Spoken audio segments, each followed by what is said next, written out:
Nani sih meneng wae, ora gelem mangan. Malah dheweke ngingeti lawang dapur. Nani banjur mbisiki aku meneh. Baksone aja dipangan, Yang. Kuwi duduk bakso.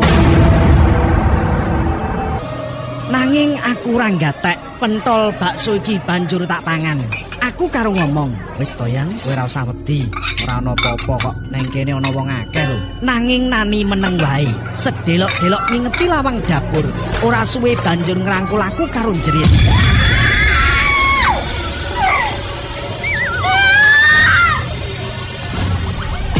Aku Mbak Rahma lan wong liya-liyane sing ana ing kono padha kaget. Amarga Nani jerit-jerit banjur semaput ora eling apa-apa. Nalika iku aku go bingung. Banjur ditulungi pelayane dikon nggawa ing ruang lobi utawa kamar cilik ing jero depot kono. Nani banjur tak bopong karo Mbak Rahma mlebu ana ing ruangan kono. Nganti suwe aku nunggoni Nani ing kono. Nalika Nani sadar banjur lungguh ngrangkul aku lan Mbak Rahma. Dheweke karo ngomong, "Mbak, ayo bali, Mbak. Aku wedi ana kene." Jawabe Mbak Rahma, "Ana apa tenan? Kok nganti kowe wedi lan semaput? Saktenane ana apa?"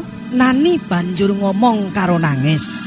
Ana pocongan, Mbak. Pocongan iku mau ngobok-ngobok mangkok sing arep dipangan ing jero mangkok iku mau ana bakso. Nanging sep sing kaya caos iku getih. Pentole bakso wae kaya mripate menungso. Lan ana tugelan-tugelan driji lan kuping. Jawabe Mbak Rahma, "Ora yo, Nan. Sing tak pangan iku mau bakso. Menapa wae kowe keselen nganti halusinasimu mikir sing ora-ora." Jawabe Nani, Mbah, Mbak, nanging aku wedi. Amarga sing ana ngarepku mau kayane ora tapi bathoke menungso. Apa maneh pocongan sing mono iku mau ngarep raine gosong separo, Mbak. Irung lan lambene bosok. Mripate sing siji mendolo, sing sijine merem. Wedi aku, Mbak.